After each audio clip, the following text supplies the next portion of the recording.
warning. This report contains discussions of racial discrimination, sexual assault,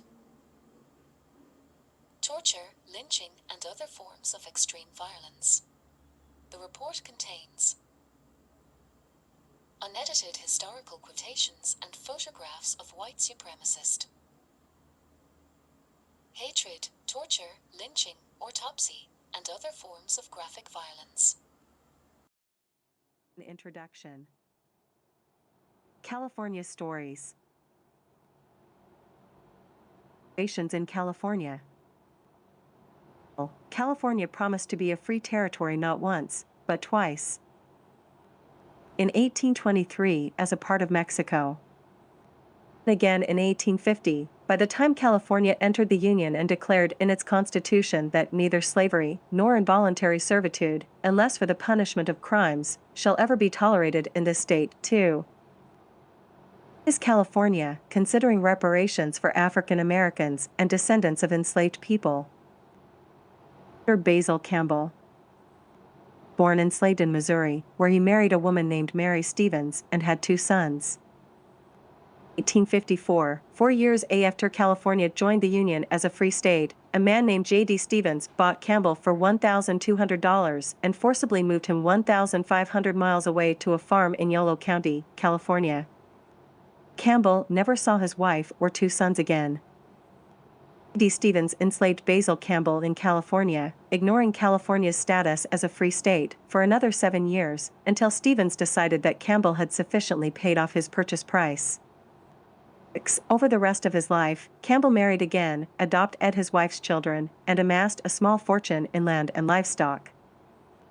A few years after his death in 1906, his 2 sons from his first marriage in Missouri filed a petition for a portion of Campbell's estate. California appellate judge concluded that a marriage between people is not a marriage relation, and it is. To speak of it as such, the land once owned by Campbell is now a nature preserve. Short family. December 1945, O'Day Short, his wife Helen, their 7-year-old daughter Carol and their 9-year-old son Barry moved into the house that they had built in Fontana, California. In 1945, Fontana was a white neighborhood. Deputy sheriffs warned Short that he was out of bounds, and that to avoid disagreeableness, Short should move his family back to the segregated black neighborhood on the other side of the baseline. 13 The real estate agent who sold the property to the Shorts warned them on December 3, 1945, that a vigilante committee had a meeting on your case last night. Tough bunch to deal with. If I were you, I'd get my family off this property at once. 14. Of Photo 12/Universal Images Group via Getty Images. Enslaved people working in California's gold mines. 52. 5. An introduction. December 6, 2 weeks after they moved in, an explosion and a fire engulfed the house. Neighbors reported seeing Helen try to beat down the flames, consuming her children. Helen, Carol Ann, and Barry died in the hospital. The San Bernardino County coroner and district attorney concluded that the explosion was an accident. The district attorney based this conclusion partly on a statement given by O'Day while he was in the hospital. Same conversation, O'Day also said, "I am here on my sick bed, my hair burned off my head, my legs twisted under me. Respect for my position. All you want to do is get the information you are looking for." 19 The district attorney told O'Day that his wife and 2 young children had died when doctors had been keeping the information from him for fear that his condition would worsen. O'Day Short died a few days later. 1. Subsequent California. No report investigating the murders. That no evidence of vigilante activity in Fontana could be found. 22. Alfred Simmons, a black school teacher who rented a house from his white colleague in the Elmwood district of Berkeley in 1958. 23. The Berkeley chief of police asked the Federal Bureau of Investigation, FBI, to investigate how Simmons managed to live in the all-white community. Before, the FBI referred the case to the U.S. Attorney, who did not prosecute because no laws had been broken. The Federal Housing Administration, the agency created by the federal government to help Americans buy homes, then wrote to Simmons's white landlord to tell him that his future insurance applications would be rejected because renting to an African American was an unsatisfactory risk determination. 26. Paul Austin and Tanisha Tate Austin, who bought a home in Marin City in 2016. Later, a white appraiser valued their home for $500,000 less than it was worth, calling it a distinct, marketable area. 27. I took that as code word as, "It's a black area," said Paul Austin, who testified before the task force that he felt physically sick when he read the appraisal report. Paul Austin testified that his grandparents had moved to California in the 1940s to work in the shipyards in Sausalito. 29. When they had saved up enough money to buy a house, his grandparents realized that they could not buy homes outside of Marin City due to redlining. Redlining is a set of government policies that helped white families buy homes in the suburbs while forcing families to remain in urban centers. 1. These policies have devalued black neighborhoods. 32 and led to continued education segregation. 3. In 2019, a California Attorney General investigation found that the Sausalito-Marin City School District intentionally established a racially and ethnically segregated elementary and middle school by offering inferior education programming and directly harming a mostly black and Latino student body. 4. In the 1950s, Paul Austin's paternal grandparents were one of the first black families to move to Mill Valley, a white neighborhood. 5. Paul's grandfather built a home where the driveway dropped 90 degrees so that the house could not be seen from the road. And Paul's grandfather told him, "I had to build this home at nights and on weekends, so we wouldn't be detected, because they didn't want any black families living in their city." 36. A white man picked up the lumber for them. 7. Simmons's white land. The white woman who sold her land to Paul's grandfather was, in Paul's words, blackballed, because the neighbors found out that.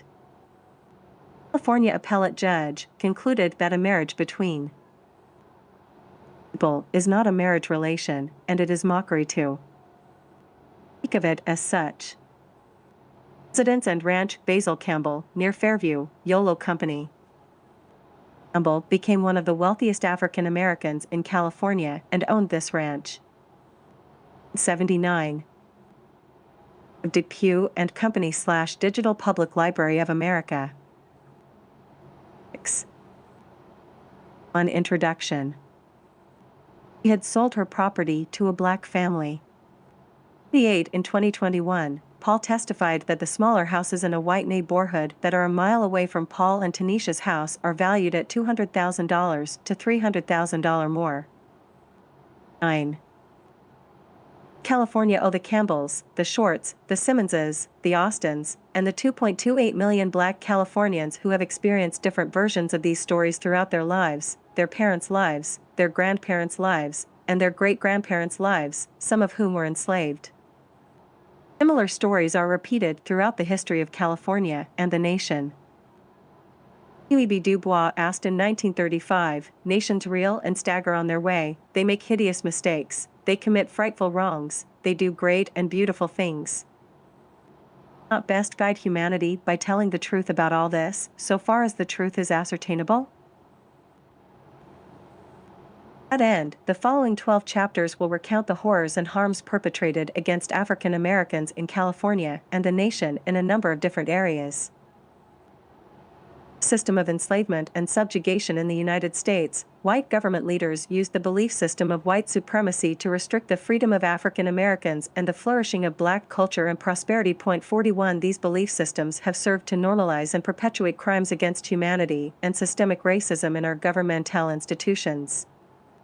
Beliefs created dehumanizing stereotypes of African Americans, which mainstream arts and culture disseminated and amplified, fuel racial terror and violence long after enslavement ended.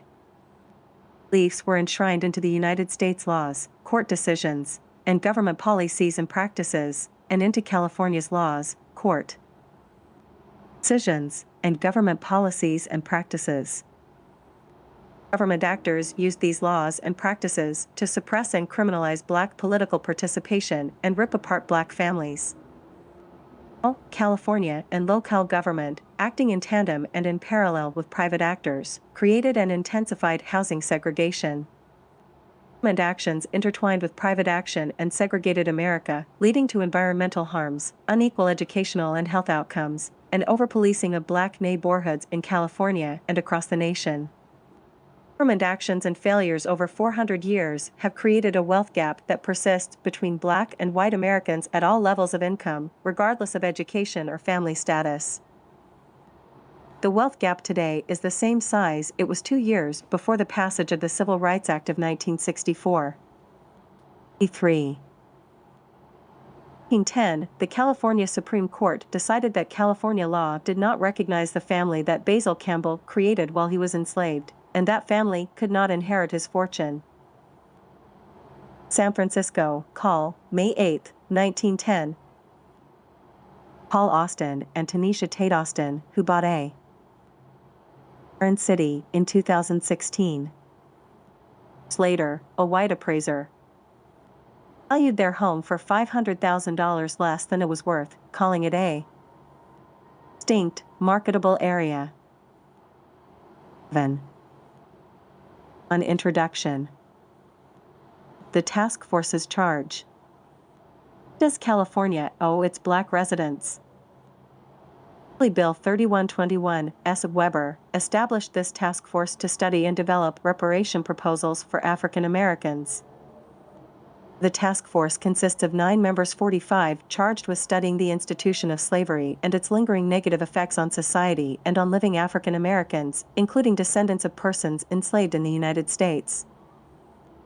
The task force must synthesize documentary evidence of the capture, procurement, and transportation of Africans for the purpose of enslavement, the domestic trade of trafficked African Americans, the treatment of enslaved people, the denial of humanity, and the abuse of African Americans. Discrimination and lingering negative effects that followed in the colonies that eventually became the United States, and the United States of today. 7. Task force must recommend appropriate remedies of compensation, rehabilitation, and restitution. African Americans, with a special consideration for African Americans who are descendants of persons enslaved in the United States. The task force recommendations must address how they comport with international standards and how the state of California will apologize for its role in perpetuating gross human rights violations and crimes against humanity on enslaved Africans and their descendants. 49. The task force must address the role of California laws and policies in continuing the negative lingering effects on African Americans as a group and how these injuries can be reversed. The recommendations must include how to calculate compensation, what form it will take, and who should be eligible. 1. The task force must issue a public report to the legislature by June 1, 2022. 2. On June 1, 2021, the task force voted to issue a report in 2 parts. 3. The interim report, to be published by June 1, 2022, will describe the institution of slavery, the ensuing discriminatory systems created by slavery, and its reverberations throughout American history and into the present. 4. It will make preliminary recommendations. The report will include the task force's final recommendations, following further hearings, community engagement, and consultations with experts regarding potential forms that an apology and reparations should take. 5. 3. Overview of activities. 3121 authorizes the task force to hold public hearings to pursue its mission.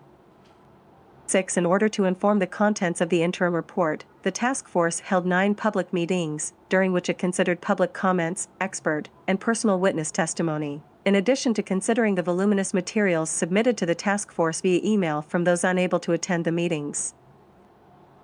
Total, the task force has heard over 40 hours of testimony in New York from 103 witnesses and 16 hours of public comment, and received 1,075 emails and 100 phone calls. On September 23, 2021, the task force contracted with the Ralph J. Bunche Center at UCLA to implement a community engagement and communications plan. In order to maintain slavery, American government officials the belief system of white supremacy to restrict the and prosperity of African Americans. Its beliefs into the laws, court decisions, and policies and the United States and of the state of California. B8. Chapter 1 Introduction. Structure of the report. The report focuses on anti-black, racist federal, state, and local government actions and negligence throughout American history and into the modern day.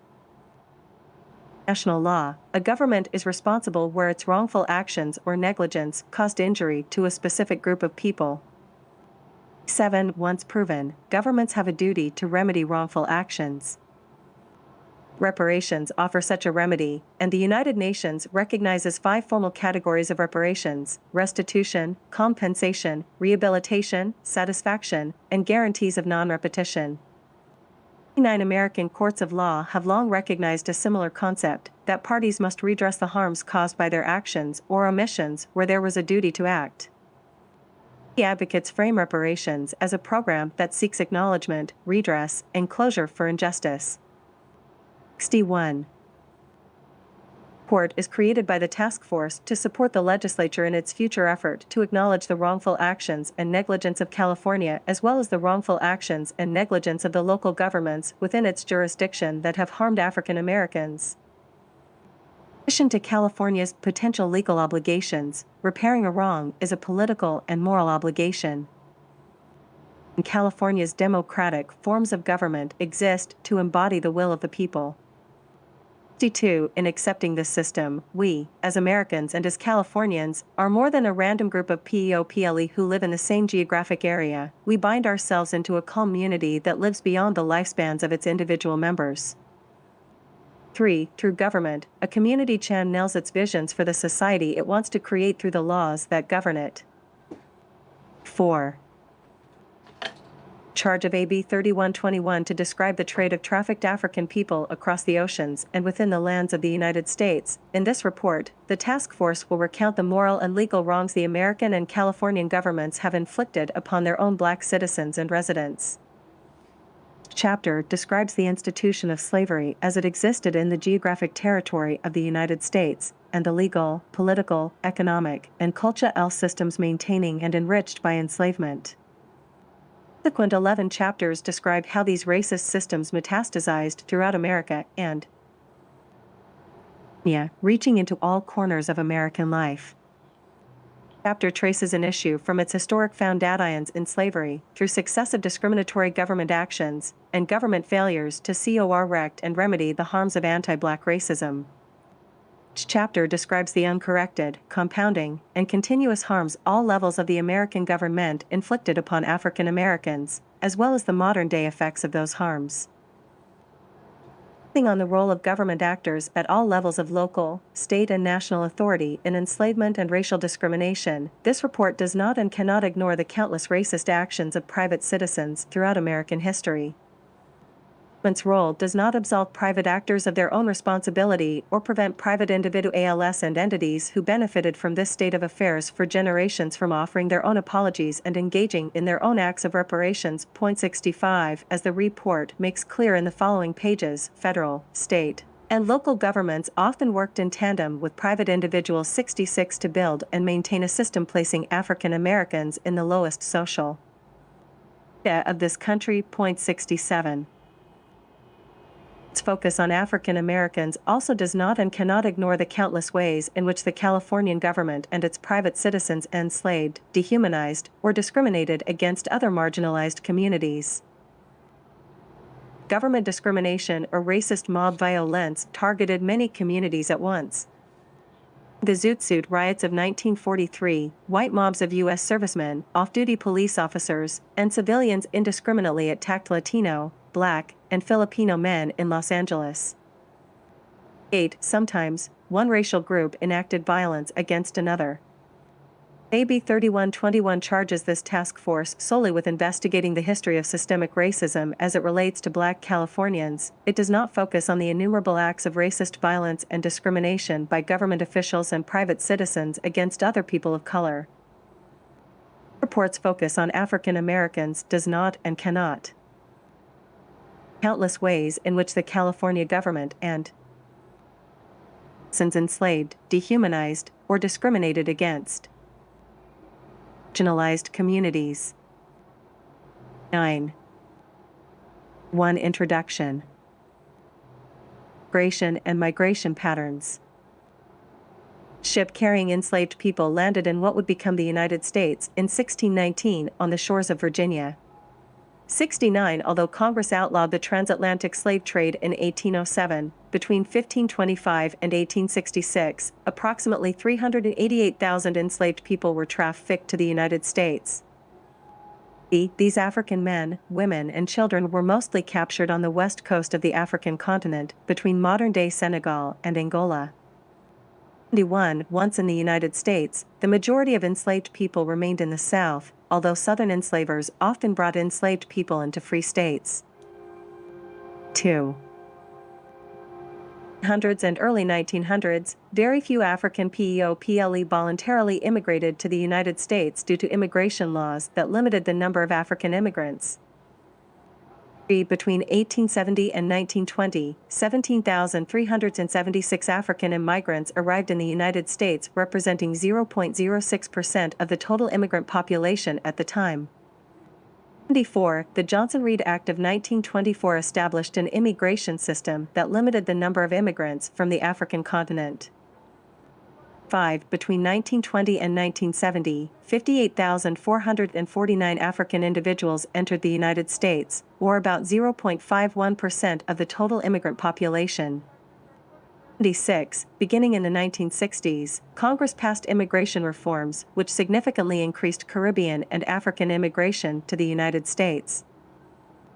7. As a result, the black population of the United States became increasingly diverse. 1990, 363,819 African immigrants entered the United States. 78. Approximately 47 million black people live in the United States, according to the 2020 census. 79 of those 47 million black individuals, academics, and other experts differ on the number who are the descendants of people enslaved in the United States. Changes, destruction of culture, inaccurate records, forced family separation, and other consequences of 400 years of racial oppression make it extremely difficult to trace which black individuals living today are American descendants of slaves. On the other hand, about 12% of black people in America were born in a foreign country. 9% of African Americans have at least one foreign-born parent. By 2060, the black foreign-born population is projected to make up about one-third of the U.S. black population. 58% of black immigrants arrived in the United States after 2000. Every U.S. census conducted since 1970 has found that black immigrants from the English-speaking Caribbean are more likely to be employed than U.S.-born African Americans, are more likely to hold more financial assets, 84 are more likely to own their home, 85 and most are more likely to be healthy than U.S.-born African Americans. 6. California, the black population remained small until World War II. The English-speaking colonies on the East Coast, racial boundaries were not strict, and a multiracial population lived in California as a Spanish colony in the 1500s. 7. By 1850, when California entered the Union, the black population of California was a mix of African Americans from the North and South, foreign-born black Afro-Latinos from Mexico, Peru and Chile, and Jamaicans. 8. The 1860 census counted 4,086 total free-colored people in California. Sources vary in the estimates of enslaved people in California, with some sources estimating up to 1,500 enslaved African Americans lived in California in 1852. The 1920 census counted 38,763 African Americans out of a total population of 3.4 million in the state. D1. Its black population increased significantly during World War II, as many moved to the state in search of war industry jobs. 2. More black people moved to California in the 1940s than in the entire previous century of statehood combined. 93. The black population of California ballooned from 124,306 in 1940 to 1,400,143 in 1970. African Americans take a break from their work on the railroad. 1938. By and large / Getty Images. 40. 1. Introduction. 6. State of Black California. California is home to the fifth largest black population in the United States, after Texas, Florida, Georgia, and New York. 5. As of 2020, about 39.5 million people live in California, of whom about 2.8 million self-identify as black. Of the current 2.8 million black Californians, 244,969 are foreign-born, according to the U.S. Census Bureau. 7. The number of black Californians has increased in the last 30 years. The overall percentage of black Californians has fallen over the same period. Black Californians make up about 6% of the state's population today, a decrease from 8.1% of the state's population in 1990. Californians live in all 58 Californian counties, but most black Californians live in Los Angeles County, 943,145, San Bernardino County, 223,116, San Diego County, 211,354, Alameda County, 198,250, and Riverside County, 197,329. Counties with the highest number of black Californians, as a percentage of the total population, are Solano County, 16.87%, Sacramento County, 12.43%, Alameda County, 11.78%, Contra Costa County, 10.69%, and San Bernardino County, 10.23%.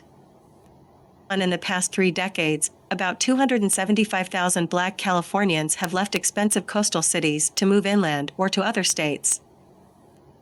During the same timeframe, the black populations of some of California's historically black neighborhoods in cities across California have plunged: Compton by 45%, San Francisco by 43%, and Oakland by 40%. 3. History of black voter suppression throughout the United States and California. California has steadily improved voting access since the late 20th century. 4 surveys from 2019 show that 6% of likely voters are black, equal to their share of the population in California. And 5. The effects of 400 years of compounding governmental and private acts of racial violence and discrimination described in this report have resulted in disparities between black and white Californians. Every corner of life. To white Californians, black Californians earn less and are more likely to be impoverished. In 2018, on average, black Californians earned $53,565, compared to $87,078 for white Californians. In 2006, around 19.4% of black Californians lived below the poverty line, compared to 9% of white Californians. And 7 black Californians. Far less likely to own a home than white Californians. In 2019, 59% of white households owned their homes, compared with 35% of black Californians.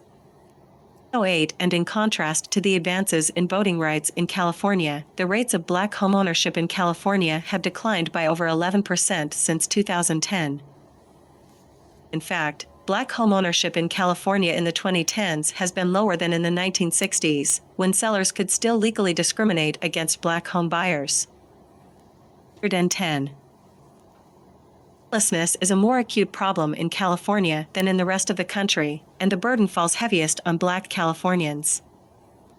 50%, or nearly 1 in every 2 black Californians, lives in a household where rent or mortgage payments eat up more than 30% of the resident's income, compared to about 30% of white Californians who suffer similar housing cost burdens.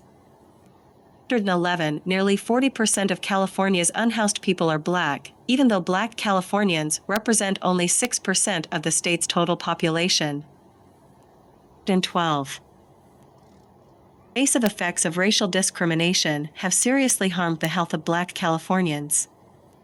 2021, the life expectancy of an average Black Californian was 75.1 years, 6 years shorter than the state average. 113 Black babies are more likely to die in infancy. 114 and Black mothers giving birth die at a rate of almost 4 times higher than the average Californian mother.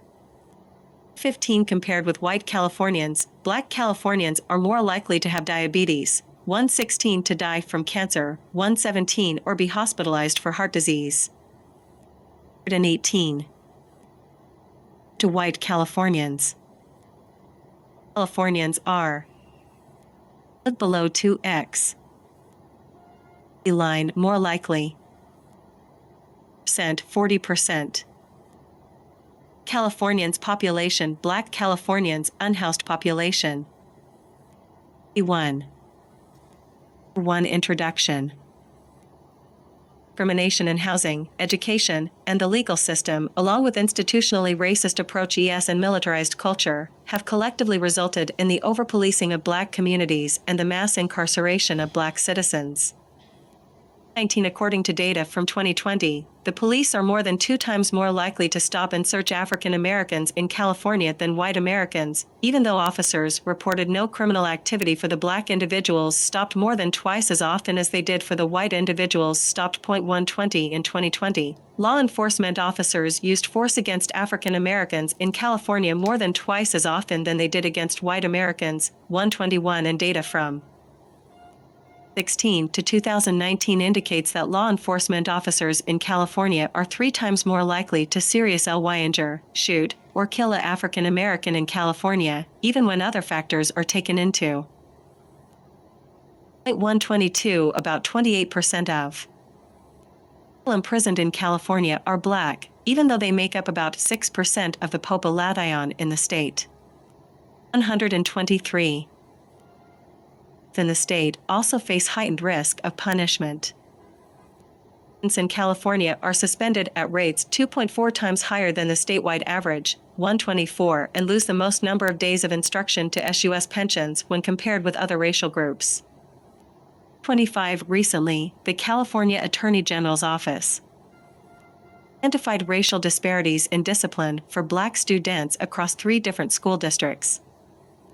126 School discipline is often the first step toward law enforcement involvement. Students in California are disproportionately referred by schools to law enforcement. 7 A California Attorney General's Office investigation found that, since 2015, Black and Latinx students in Stockton Unified School District were significantly more likely to experience severe policing outcomes than other students, including being cited or booked into police custody. 128 As a result, compared to white youth in California, Black youth are over 30 times more likely to be held in a juvenile justice facility in the state. 29 In 2019, African American youth comprised 36% of those ordered to be placed in state juvenile detention facilities, even though they make up only 14% of the youth population in California. 130 and terms used throughout the report. Discussing issues as complex as race and reparations, precision is paramount. It helps ensure that we, the writers and the reader, as American and Californian citizens and residents, begin in the same place to arrive at the same understanding. Described later in this report, words have been weaponized throughout American history to dehumanize African Americans. This can also be used to mend, to AC knowledge, to respect, and to uplift. To that end, this report defines and adopts the following terms throughout its pages. The word nigger has been used for centuries to dehumanize African Americans.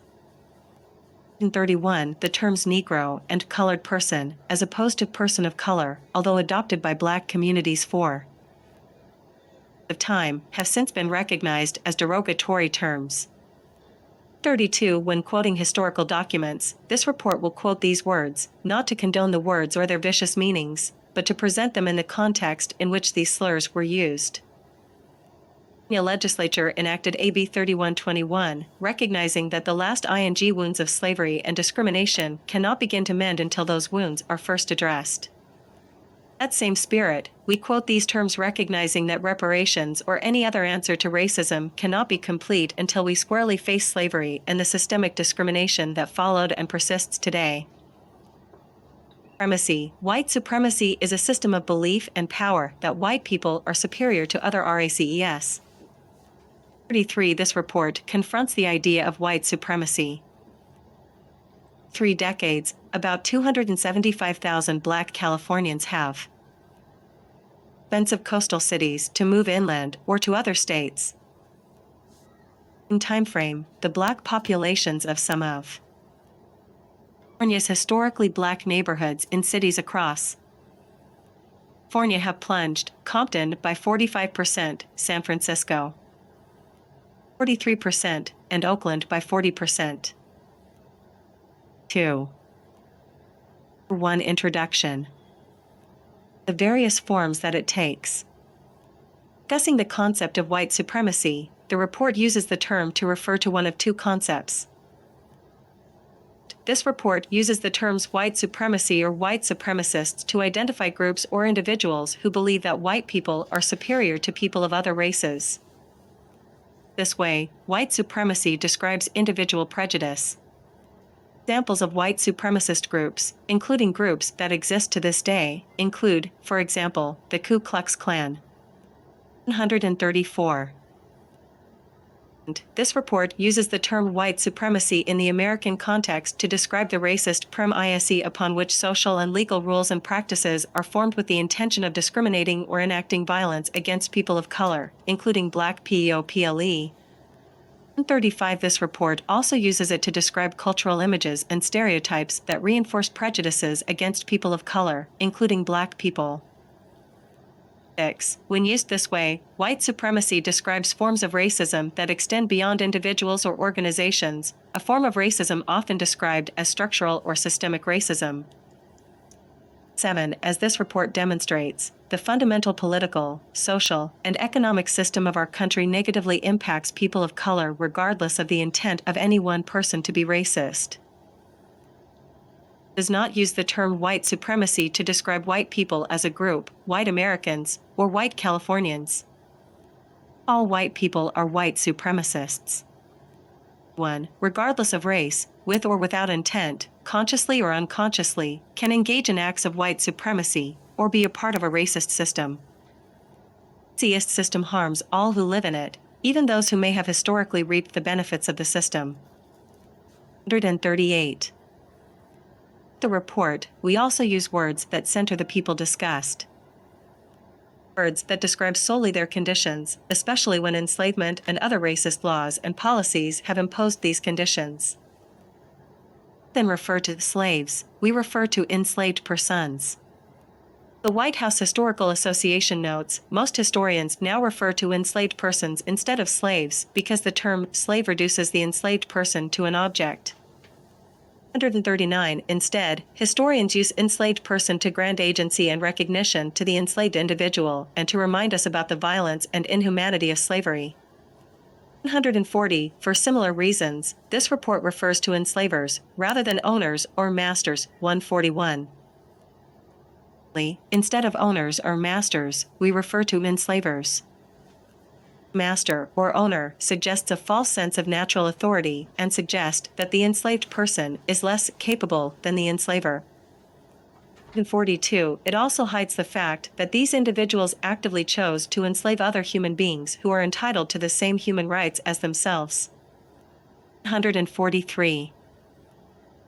Fugitive. This report refers to freedom seekers when describing enslaved persons or other people seeking to escape slavery and other forms of captivity.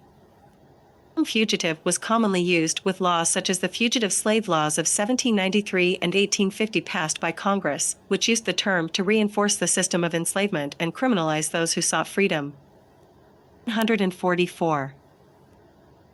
Refer to felon or ex-offender. This report uses terms such as formerly incarcerated and return ing citizen. This report uses terms such as person in prison or incarcerated person, rather than inmates. Term fugitive, the terms felon, ex-offender, and inmate have stigmatized people who are or have once been in jail or prison. multiple ing people as nothing more than their criminal justice status. These words deny people their full personhood and reinforce a stigma that prevents people from fully participating in society. 145. Referring to people without homes as the homeless, this report uses terms such as unhoused people or people experiencing homelessness. The practice of the Associated Press Style Guide, which recognized that the phrase "the homeless" dehumanizes people by collectively reducing them to a label based on housing status, rather than their status as people. 46. Report uses person-centered terms. The report may sometimes quote historical documents or statements that do not. The report presents these quotations unaltered to present them unfiltered. Using person-centered words, this report recognizes that words alone may not cure the wounds that people have suffered.